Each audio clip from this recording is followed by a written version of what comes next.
이번 방송에서는 지훈이 과거 커리어웨이에서 겪었던 사건이 밝혀졌다. 5년 전 커리어웨이에서 근무하던 지훈은 당시 사수였던 혜진과 함께 진행했던 프로젝트에서 페이퍼 컴퍼니에 의해 큰 피해를 당했다. 지훈은 내부 직원이 투자 사기에 연루되었다는 제보를 받고 이를 조사하려 했지만 사태가 커지는 것을 원치 않았던 당시 대표가 모든 책임을 지고 극단적인 선택을 했다. 이 사건 이후 커리어웨이의 직원들은 지훈을 원망했고 결국 그녀는 회사를 떠나 피플즈를 창업했다. 반면 혜진은 사태를 수습한 후 커리어웨이의 대표가 되었다. 시간이 지나 두 사람은 업계 1, 2위를 다투는 라이벌로 다시 만나 팽팽한 신경전을 벌였다. 여성 CEO 매거진 인터뷰 사진 촬영 중 혜진은 사진작가에게 지훈을 멋지게 찍어달라고 했다. 2등이 멋있으면 그 2등을 이긴 1등은 얼마나 더 멋있을까라며 지훈을 견제했다. 지훈은 혜진에게 헤드헌팅 아카데미 사업에 예전 커리어웨이 대표였던 이용훈의 이름을 이용하지 말라고 경고했다. 선배는 정말 내가 아무것도 모른다고 생각하세요? 대표님 이름 그만 더럽혀요. 적어도 인간이고 양심이라는 게 있다면 이라고 경고했다. 이에 혜진은 은호 앞에서 이용훈의 딸을 만나러 가자며 표정 풀어. 너가 이러니까 선배 죽인 게 너무 티나잖아라고 말했다. 은호는 지훈의 멘탈을 세심하게 챙겼다.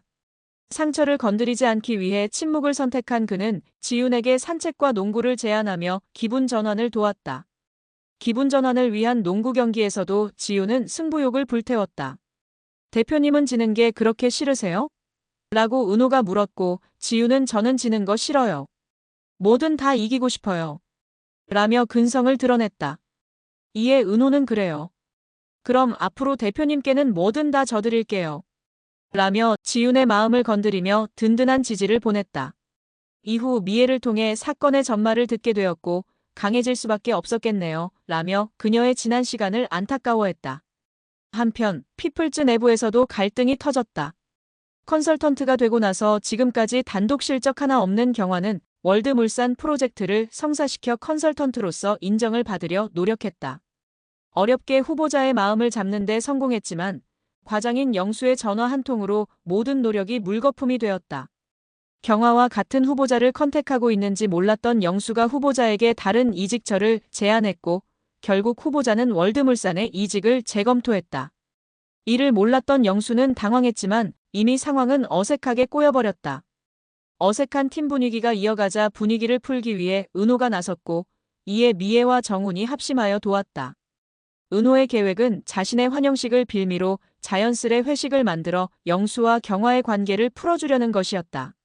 건배사를 맡은 영수는 특유의 아재 개그를 던졌고 분위기는 싸늘해졌다. 그 순간 항상 유일하게 영수의 개그에 웃음을 터뜨리는 경화가 반응했고 이로 인해 둘 사이의 갈등도 자연스럽게 해소되었다. 원래 일하는 사이는 다 어색한 거라며 회식의 필요성을 부정한 지훈은 이날도 회사에 남아서 야근을 하고 있었다. 하지만 은호와 직원들이 즐겁게 어울리는 모습이 신경 쓰였고 결국 언제든지 와도 되니 기다리고 있겠다는 은호의 문자 한 통에 마음이 흔들렸다. 결국 회식에 찾아간 지훈은 직원들의 잔을 연거푸 마시며 취해갔다.